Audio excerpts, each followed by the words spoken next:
Na tentativa de compreender o mundo ao seu redor, o homem buscou nos astros um mapa de símbolos que pudesse orientá-lo a agir em sua jornada. Surgida na antiga Mesopotâmia, a astrologia tem ajudado o homem a orientar as suas ações cotidianas e a inseri-lo num contexto maior que dê significado aos acontecimentos da vida.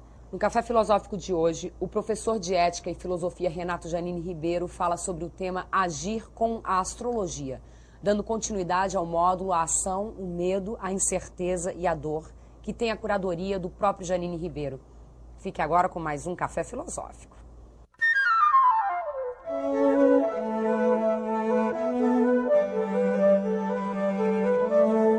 O conjunto deste módulo trata com a questão do agir e de como nós procuramos agir no mundo de incertezas e ao mesmo tempo de oportunidades, um mundo de maiores dificuldades e também talvez de maiores possibilidades de resultado.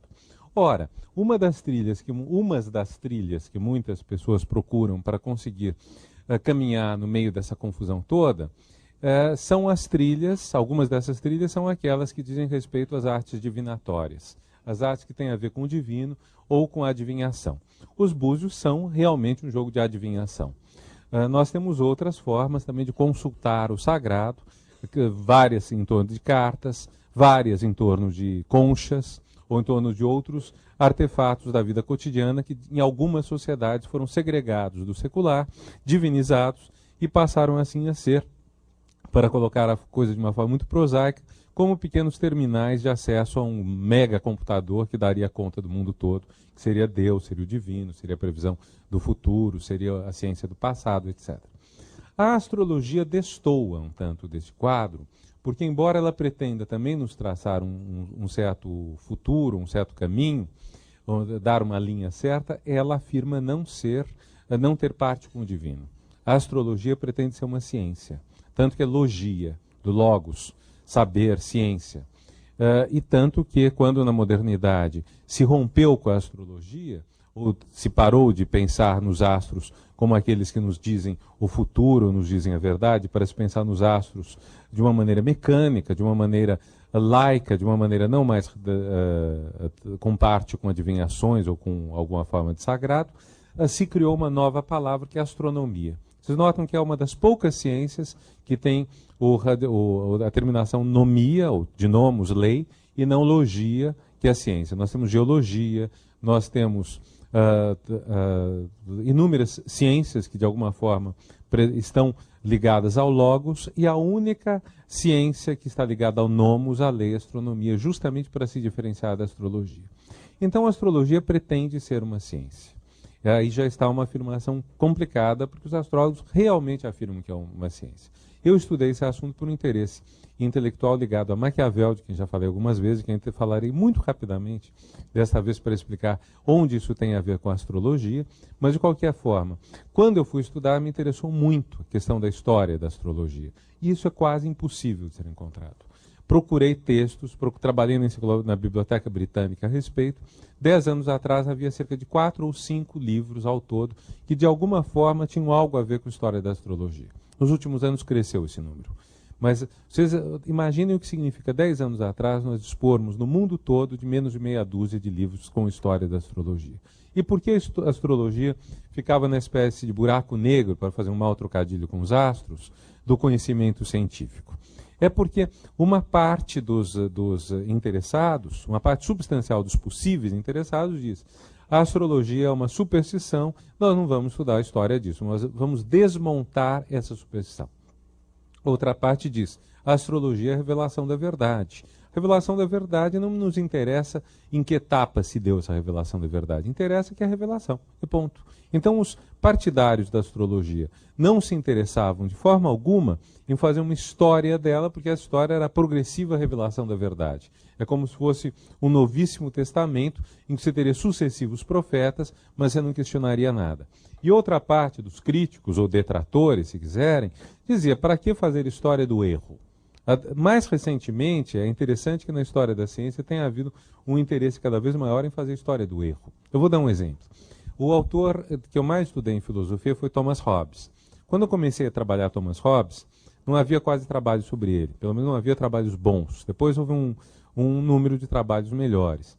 Mas Thomas Hobbes, que escreveu em meados do século XVII, tinha, além da sua filosofia política, um forte interesse científico.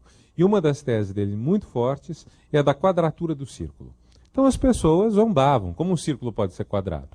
Até que mais recentemente os estudos mais sérios viram o que significa quadratura do círculo.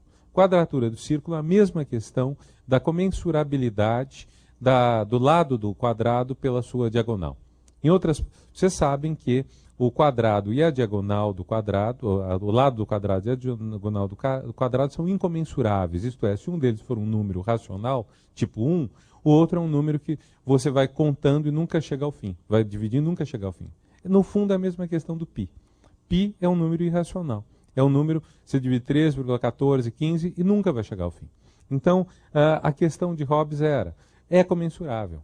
Quer dizer, deveria em algum momento a conta chegar ao fim. Por quê? Porque tudo é criação do espírito humano.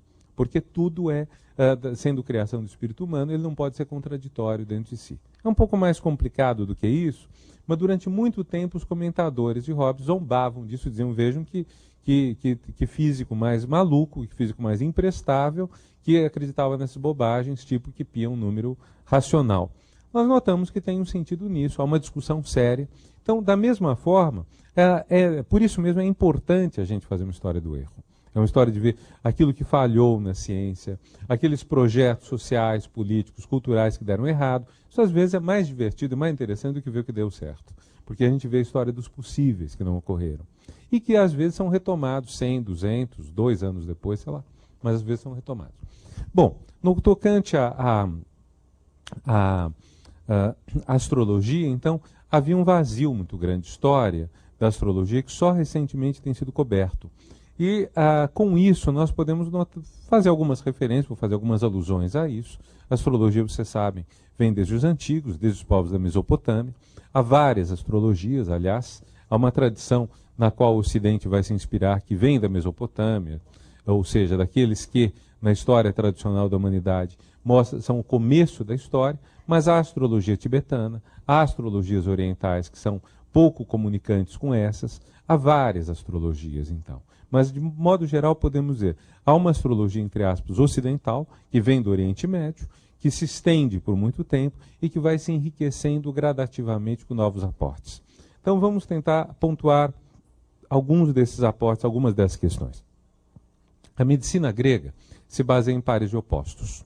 São 2 pares de opostos. Um deles é o par de oposto entre seco e úmido, e o outro é entre quente e frio. Se nós combinamos esses 2 opostos, nós temos 4 elementos. Então, por exemplo, frio e úmido é a água. Seco e quente é o fogo. Ar e terra. Quer dizer, nós temos então os 4 elementos conforme as diferentes combinações disso. Nós podemos, em função dessas 4 combinações que correspondem aos 4 elementos, nós podemos desenvolver toda uma explicação do mundo que rebate na medicina. Então nós temos, por exemplo, as 4 estações do ano, os 4 tempos do dia e as 4 eras da vida, por assim dizer. Então, podemos dizer que o fogo está mais próximo do verão, que há uma sequência na vida que corresponde à sequência nas estações do ano. Então, a primavera corresponde ao início da vida, o verão corresponde ao apogeu da vida, o outono corresponde ao declínio e ao inverno ao final da vida. E a isso nós podemos fazer corresponder os 4 humores.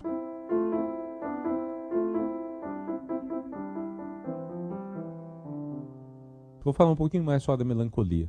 Melancolia é o humor mais inquietante dos 4. Humores são vapores ou líquidos.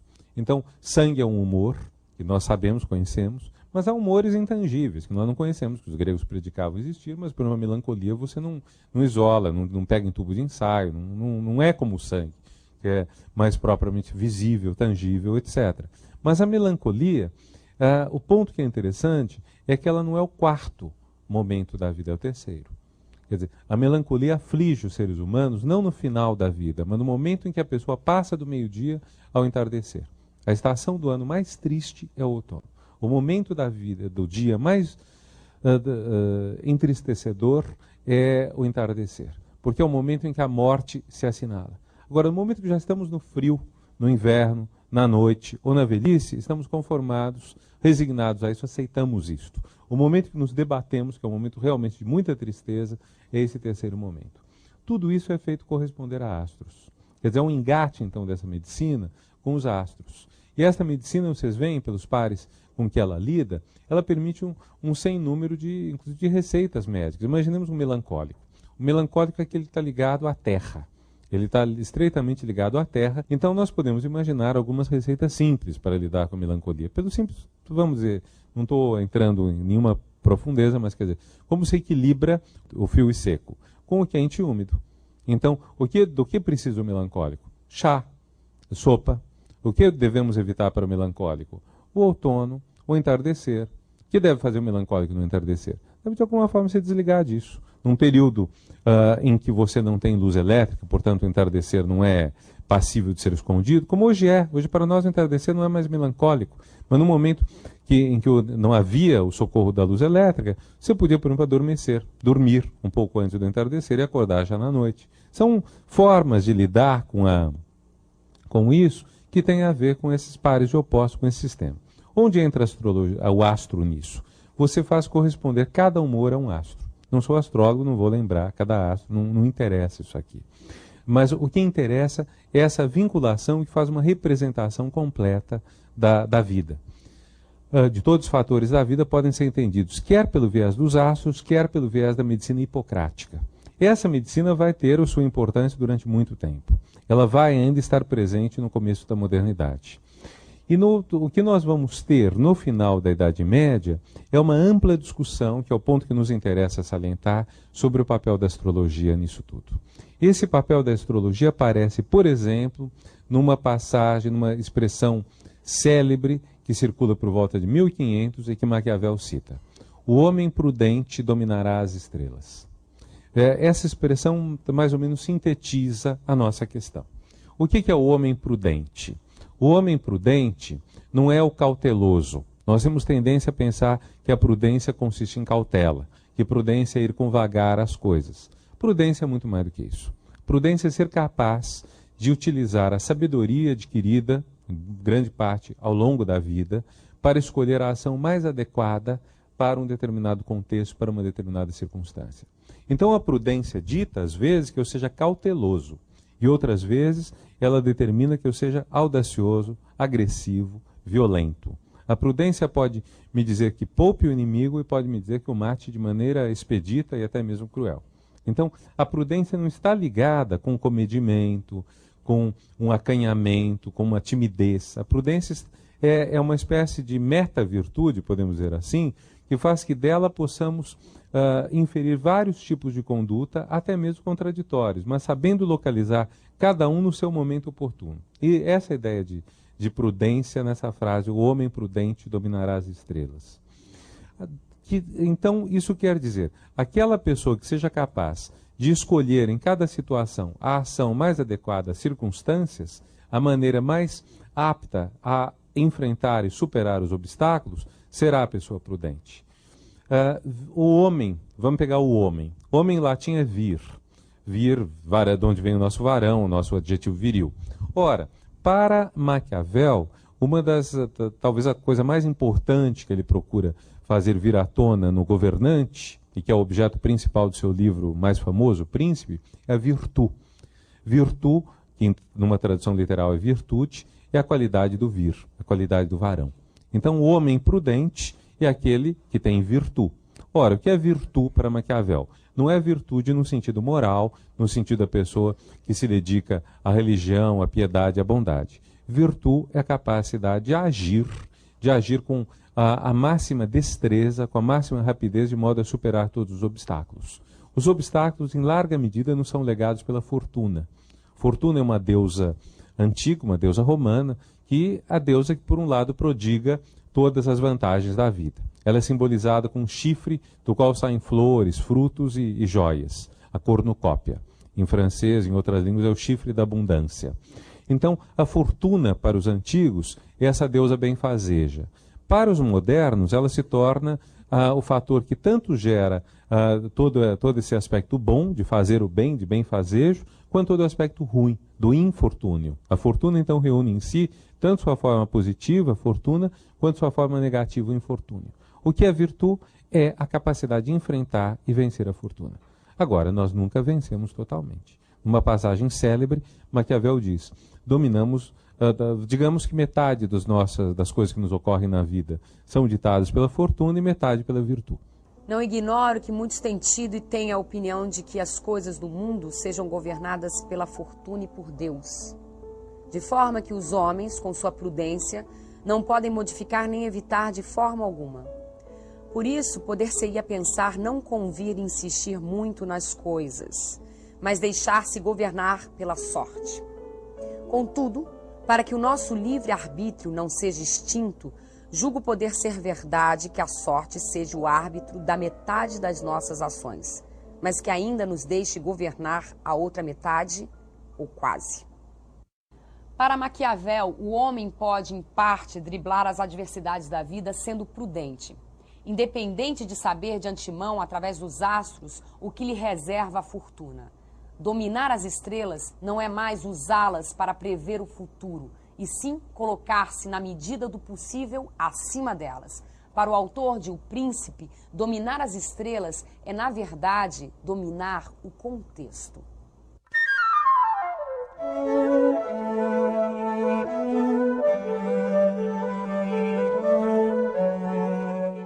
Dominar as estrelas exige uma explicação que nos faz voltar aos 4 humores, ou, se vocês quiserem, aos 4 tipos de seres humanos ligados cada um a um humor. Vamos supor que eu seja mais melancólico. Se eu sou melancólico, isso quer dizer que eu tenho em excesso a bilis negra, a melancolia, o frio e seco. Eu tenho que equilibrar isso. Mas é uma tese forte dos médicos do fim da Idade Média, é uma tese até surpreendente, tratando-se de médicos cristãos e que, portanto, sabem muito bem que os seres humanos são mortais. Alguns deles afirmam que, se nós conseguíssemos o perfeito equilíbrio dos 4 humores, não morreríamos. O que é a doença? A doença é o desequilíbrio dos humores. É você ser mais melancólica ou melancólico, mais sanguíneo ou menos sanguíneo, etc. Então, conforme o humor que prevaleça, você tem um tipo de doença e você deve recompor. Não adianta dizer, bom, então vamos investir pesado no sanguíneo, vamos aumentar o sangue, ou vamos então, dado que a melancolia é uma coisa tão assustadora, fazer o contrário disso. Vai dar outras doenças. Então, a maneira de uma pessoa ser saudável é ter o equilíbrio perfeito dos 4 humores, dos 4 elementos dentro dela. Dessa maneira, a pessoa vence a doença, o que nos parece muito sensato, mas vence também a morte, porque doença e morte, no fundo, são da mesma natureza. A doença é a morte que se esgueira dentro de nós, e a morte já está sendo prefigurada a cada doença que sintamos. Então, se nós vencermos as doenças, nós temos uma vida longa. Vocês pensem no que é hoje a medicina, né? Que em vez de ser uma medicina que procura apenas zerar as doenças, está procurando melhorar nossa qualidade de vida, prolongar nossa vida, enfrentar e atrasar o envelhecimento e tudo mais. Quer dizer, hoje não é absurdo você pensar que temos que começar a direcionar nossa ação não só para os jovens, são um dos grandes xodós da nossa cultura, da nossa sociedade, da nossa mídia, mas para as pessoas que cheguem a 100 anos de idade. As pessoas que estão hoje jovens, elas estão com a forte possibilidade de chegarem a 100 anos de vida. Então, isso é vamos dizer, num certo sentido, é o prolongamento de um desiderato do tempo que a média de idade era 20 e poucos anos. 20 e poucos anos que as pessoas viviam em média e sonhavam com a imortalidade que seria fornecida pelo bom equilíbrio dos humores, dos elementos, etc. Ora, esse bom equilíbrio dos elementos, dado que os elementos estão associados com os astros, equivale a dominar os astros. A astrologia nos permite perceber o que nos ameaça. Então, ela permite, de alguma forma, notar que alguma coisa está se tornando perigosa para nós e enfrentá-la.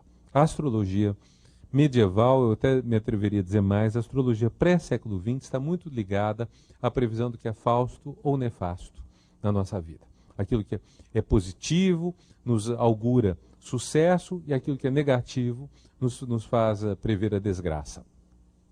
Por isso é uma astrologia de previsões. A astrologia hoje tem outra visada, a gente chegará a isso depois. Mas de qualquer forma, a astrologia medieval e mesmo do começo da modernidade, tem essa proposta de procurar encontrar o futuro. Ora, se nós temos essa possibilidade, nós poderíamos então controlar a fortuna. Nós poderíamos reduzir ao mínimo a fortuna. Se eu sei desenhar o mapa natal de alguém, se eu sei interpretá-lo corretamente, esta pessoa poderá ser alertada para evitar todas as ações perigosas. E aí nós entramos no domínio do lendário. Há uma lenda segundo a qual um rei de Nápoles, Roberto o astrólogo, que pelo cognome, aliás, a gente já imagina qual era o seu grande feito, a sua principal dedicação, né? Ele não era chamado de Obon. Obon é um nome medieval para dizer o valente, o corajoso. Não era o temerário, não era o audaz, ele era o astrólogo.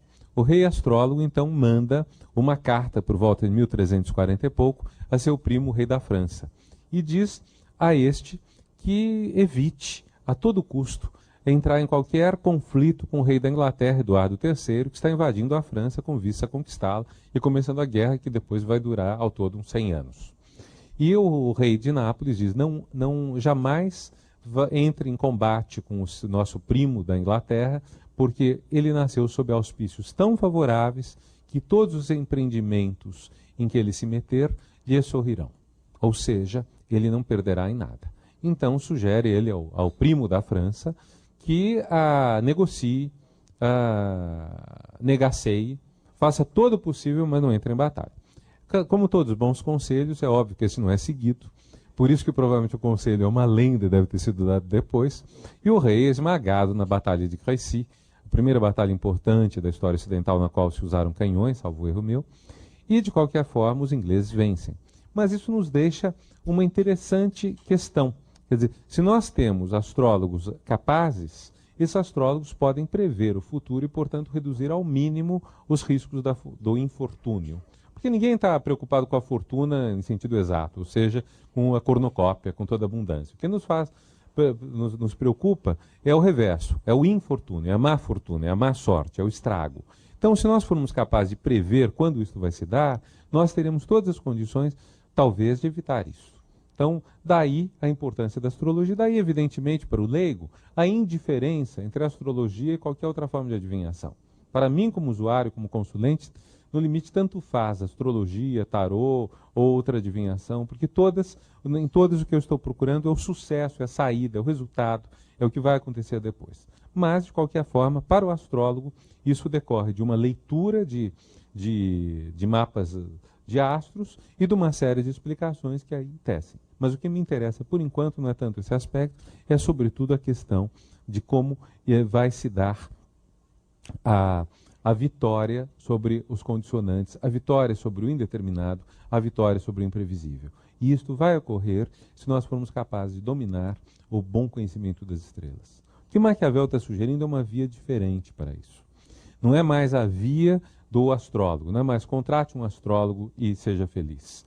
É a via vamos fazer uma ação que seja prudente, uma ação que seja virtude e dominaremos as estrelas. Mas isso é tão improvável, ele próprio concede, quanto você dominar todas as circunstâncias na vida. Você não sabe o que vai acontecer.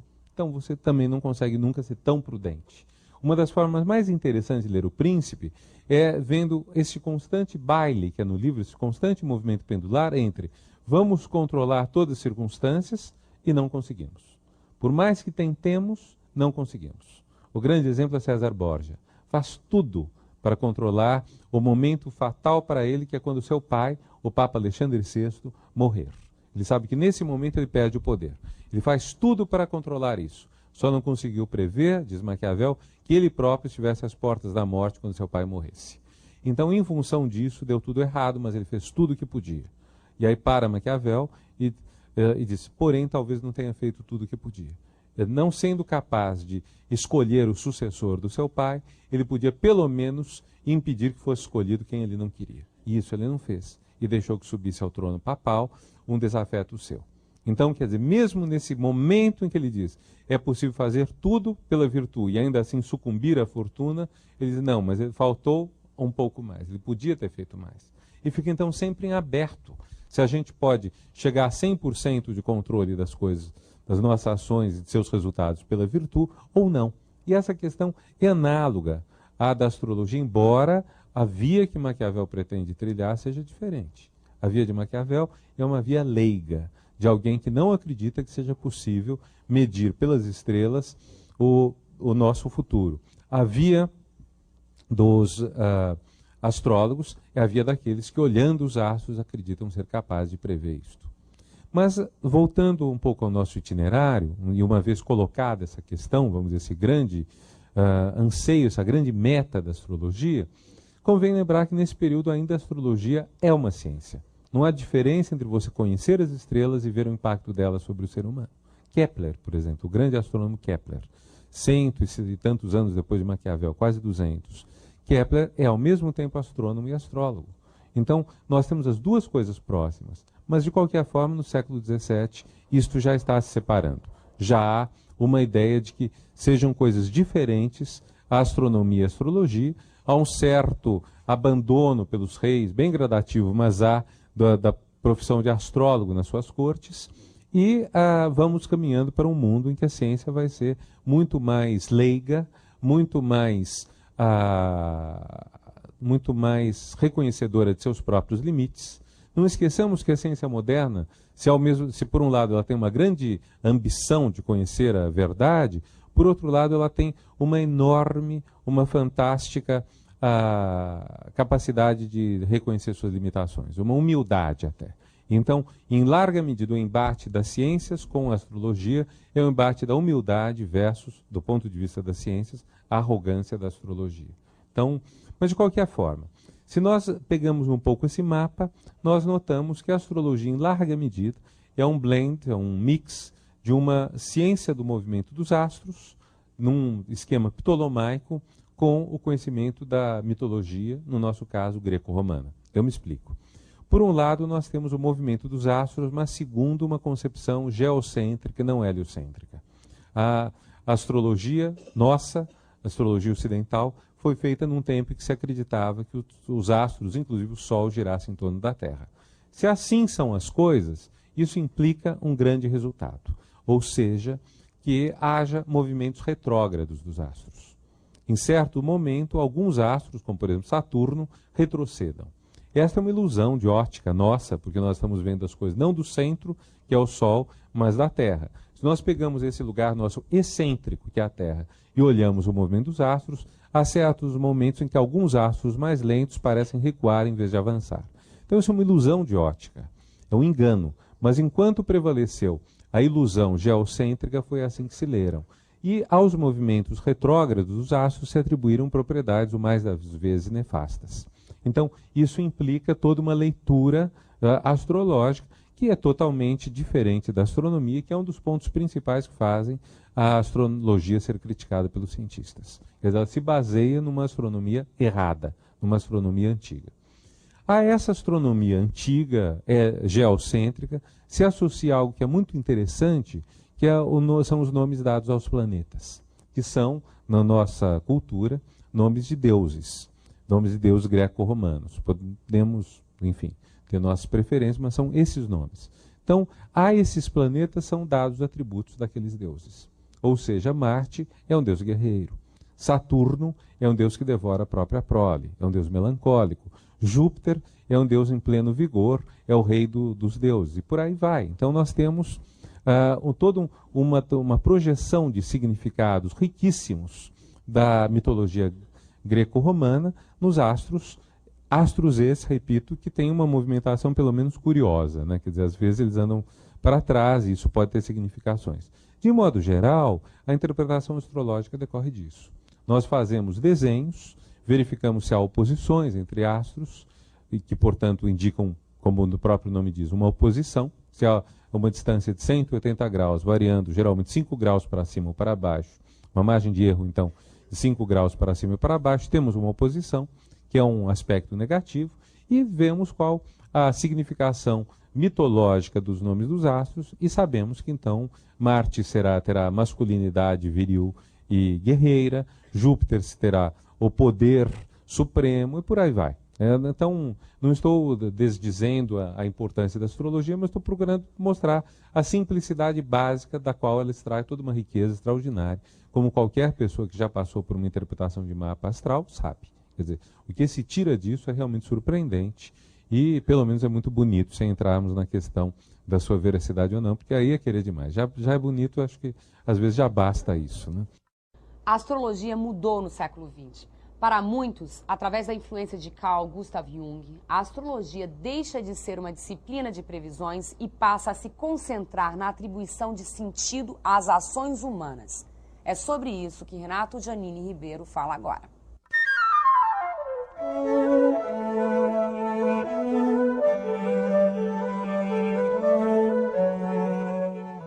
Nós temos até o século XX uma astrologia que é basicamente voltada à previsão do futuro, do que é falso, do que é nefasto. Ela proporciona então um aconselhamento vinculado muito diretamente à ação que a pessoa vai praticar ou que ela vai sofrer. A partir de um certo momento, essa astrologia vai sofrer uma grande mudança. É o momento que a astrologia se torna junguiana. E esse é o ponto particularmente que me chamou a atenção, porque em toda a bibliografia que eu mexi, eu não encontrei nenhuma referência a essa grande mudança. Ou seja, nós temos uma astrologia que está muito mais preocupada com o que podemos chamar a psique da pessoa. Então, uma astrologia que vai, inclusive, ser recomendada, às vezes, por terapeutas. É um segredo de Polichinelo a importância que vários terapeutas junguianos, não todos, claro, mas que vários terapeutas junguianos dão a uma leitura de mapa astral. Todos sabem a importância que Jung deu à leitura das artes divinatórias em geral e para além da astrologia. O prefácio que ele faz, a tradução que Richard Wilhelm faz do I Ching, outros artigos dele a respeito de sistemas divinatórios, e para ele não há uma diferença fundamental disto com a astrologia.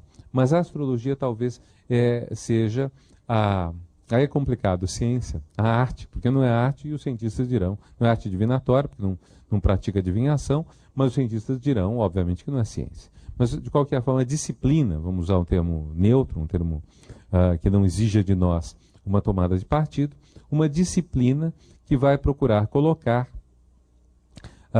no foco central das coisas a questão de como você lê os pontos fracos, os pontos fortes, as possibilidades de uma pessoa ser e agir, e não mais o que vai suceder a ela. É como se fosse uma mudança de foco que sai do objeto para o sujeito. O que passa a interessar na astrologia não é o que ela vai dizer do que vai me ocorrer no ano tal ou daqui a tanto tempo. Pode ela, evidentemente, dizer que tais épocas serão mais auspiciosas ou mais difíceis. Mas, basicamente, o interesse vai estar em procurar perceber a personalidade da pessoa e como ela é afetada. Notável nisso é o papel de Saturno. E por quê?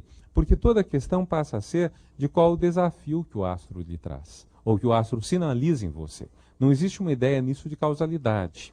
Não existe uma ideia de que o astro tenha causado uma determinada psique. Mas existe a ideia de que o mapa astral permite uma projeção externa da psique humana e permite então conhecê-la melhor. Ora, o que Saturno traz? A extrema dificuldade, o cobrador do karma, como dizem alguns outros astrólogos dessa linhagem que eu chamaria pós-junguiana.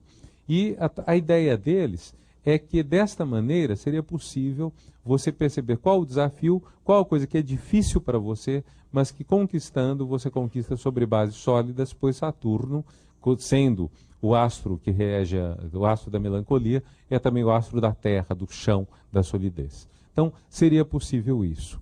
É interessante porque é um ponto de vista inteiramente diferente de um século, 2 séculos atrás. Nós podemos, então, pegar isso, por um lado, como indicador de mudança de sensibilidades. Peguemos, por exemplo, sem ser na astrologia, mas numa outra arte divinatória, numa arte divinatória das cartas, uma passagem da Carmen de Bizet, da ópera Carmen.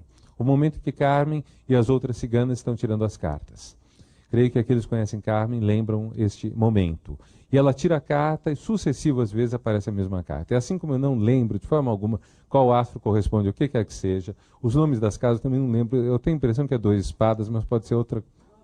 9 de espadas. Que bom que tem alguém de boa memória ou de cultura mais vasta que a minha. Então, 9 de espadas. E sai o 9 de espadas, sai o 9 de espadas o tempo todo. E aí ela tem uma belíssima área em que ela diz a morte aparece, por mais que mexa, é a morte e não há o que fazer. Então nós temos essa ideia da coisa assustadora do destino. No momento em que a astrologia se faz junguiana, o destino desaparece. Não é mais a questão o que está em questão. O que passa a estar em questão é qual é o trabalho interno que você pode fazer, por extremamente custoso que seja. Por isso que quem vai num astrólogo hoje junguiano sai feliz. Quer dizer, um astrólogo do passado poderia nos deixar 100 anos atrás desesperados, pensando o que vai acontecer. Temos que tomar cuidado com carros vermelhos, com pessoas de mantilha, com noites escuras. Há uma crônica de Luiz Fernando Veríssimo, da pessoa que vai numa cartomante, e ela diz a ele que se afaste de anões, nunca vá a Veneza, porque lá haverá uma mulher que o atrairá para um lugar, uma mulher extremamente tentadora, e ele vai ser morto ou assassinado. E aí ele nunca irá a Veneza, claro, mas de vez em quando suspira, o que não estou perdendo, né? Porque, por um lado, é muito sedutor aquilo que ele não está tendo. Mas, quer dizer, toda essa é uma representação que, de certa forma, é banida com este mundo. E o que isso tem a ver com a questão de hoje, quer dizer, a questão de hoje é agir segundo a astrologia, mas isso é apenas um eixo para colocar uma questão mais profunda, que é, qual é a busca de sentido na ação? Quer dizer, na verdade, a astrologia, ela prodiga sentido a tudo. Ela nos dá sentido. Você vai num astrólogo, dessa linhagem, você começa a entender por que isso, porque aquilo, as desgraças adquirem sentido. Isso talvez, em parte, não sendo eu especialista em Jung, apenas me atrevo a dizer, talvez em parte seja um atributo junguiano. Seja algo que vem de Jung e que eles utilizam na astrologia de forma a prodigar sentido, mas isso faz que a ação, que é o que nos interessa aqui, adquira um vetor. Quer dizer, eu agindo de determinada forma, eu sei que é o que eu devo fazer. Então, se eu estou atravessando um período de vacas extremamente magras, se minha vida está no deserto, se é um momento de sofrimento e dor tremenda, eu posso, ou vendo meu mapa astral natal, que mostre o mais fundo da minha personalidade, ou vendo as formas de travessia de um determinado tempo, revolução, progressão e outras que há, eu posso entender o sentido desse momento extremamente duro e munir-me, então, de coragem, valor, resignação, disposição para ultrapassar isso e seguir adiante. Então, a questão que se coloca a partir daí é como que nós, quer dizer, o que nos dita a ação? Esse é um tipo de ação que se municia de uma espécie de bússola, de uma espécie de mapa. É como se para agir a astrologia nos desse um grande reforço. Então, aquela desgraça horrorosa que nos acometeu, ela tinha um sentido. Era uma maneira de nos livrarmos de algo que parecia bom, mas se revelaria a médio ou longo termo muito negativo. Então, ficamos felizes com isto. Ou então, o sofrimento todo, porque estamos talvez hoje passando, ele adquire sentido a longo prazo através de um fortalecimento da nossa têmpera, de uma capacidade maior de entender a vida, os outros, a nós mesmos, etc. São diferentes maneiras de dar sentido à ação. E isso para nós pode ser muito importante. Não é talvez a perspectiva de Maquiavel, que é uma perspectiva, vamos dizer, de um mundo que é opaco, que é fosco. Quer dizer, eu não sei o que está acontecendo, não sei o que vai haver, não sei como os outros nos veem, mas aqui neste mundo é como se puséssemos luz na escuridão. Então, em vez de andarmos nas trevas, temos algum sinalizador. Ou, para usarmos a metáfora, a imagem, a velha história de Teseu enfrentando o Minotauro no labirinto, um fio de Ariadne, um cordão barbante que ele vai desenrolando atrás no caminho que ele trilha para depois conseguir encontrar a saída pelo mesmo caminho por onde ele entrou e não se perder e não morrer dentro do labirinto. Se nós pensarmos que nossa vida muitas vezes é um labirinto, esses fios de Ariadne são, às vezes, a diferença para a salvação. A questão é, claro, nós não sabemos se são ou não são. Não sabemos o que eles são. Não estou afirmando nem que a astrologia tenha razão, nem que não tenha. Simplesmente estou tentando ver o que é uma disciplina, um saber, um conjunto de ideias, de práticas, que tem todo esse papel.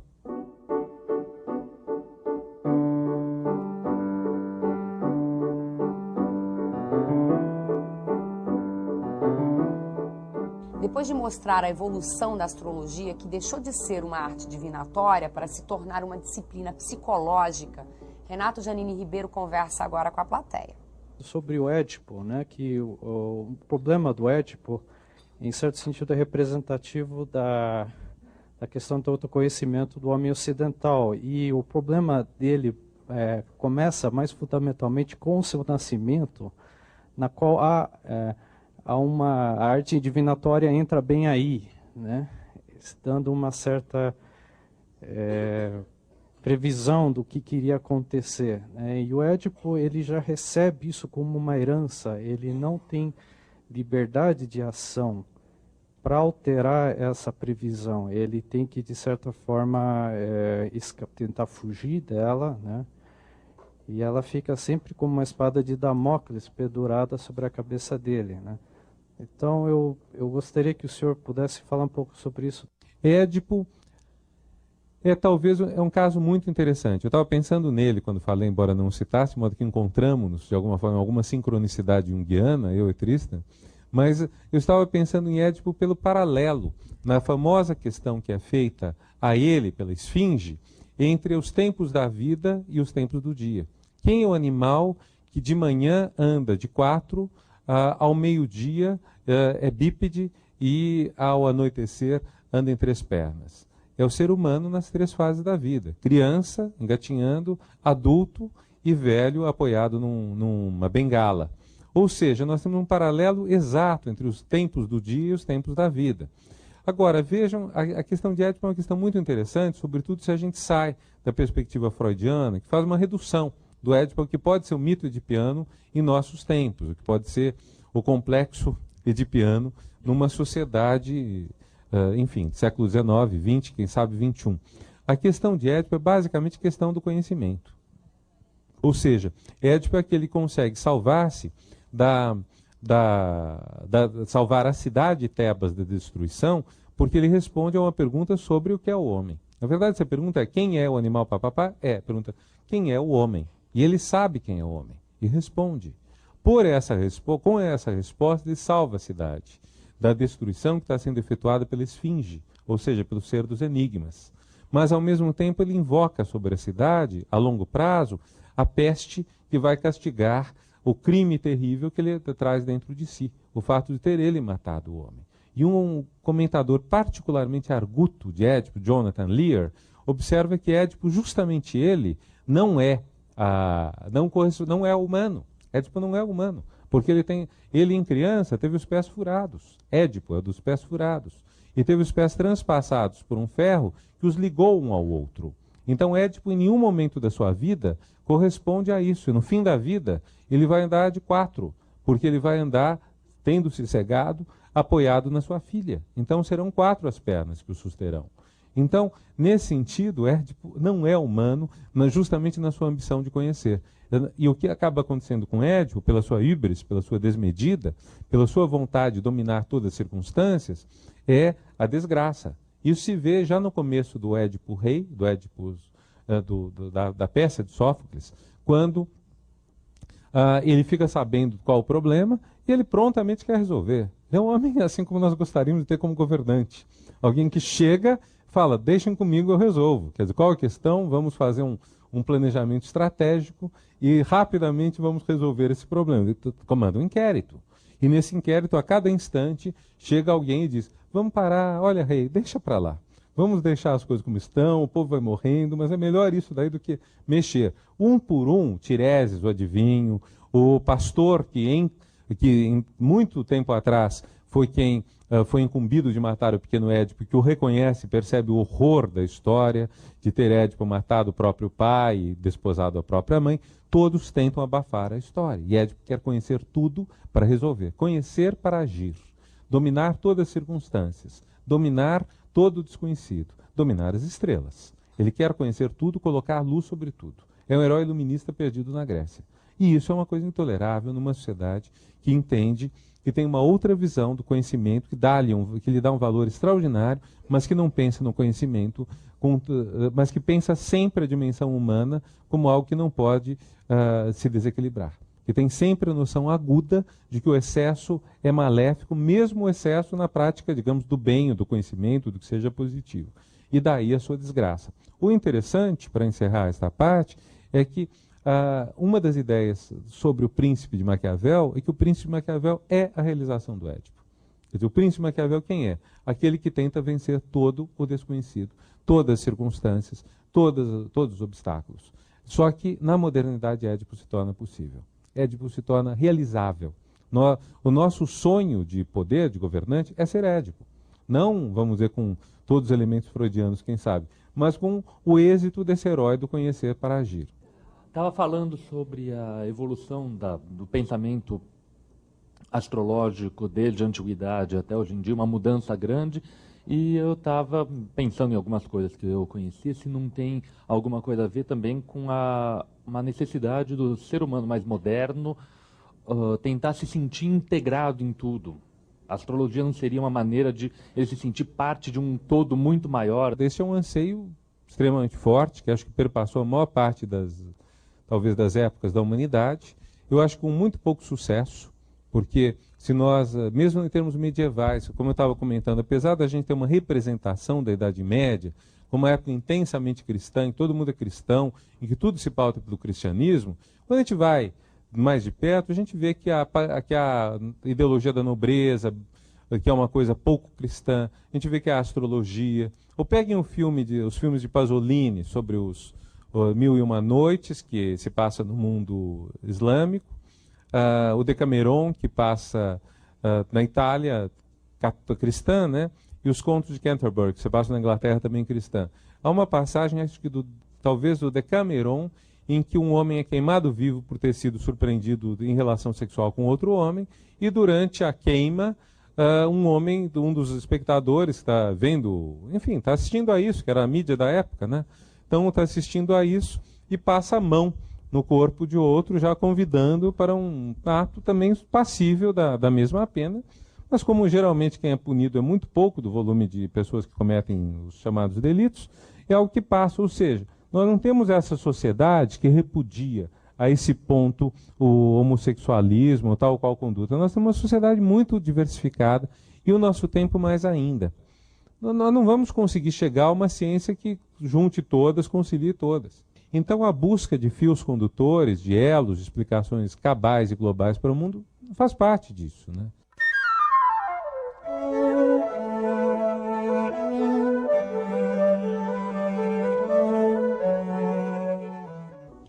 Este foi mais um Café Filosófico do módulo Ação, o Medo, a Incerteza e a Dor. O professor Renato Janine Ribeiro falou hoje sobre o tema Agir com a Astrologia. Até o próximo programa.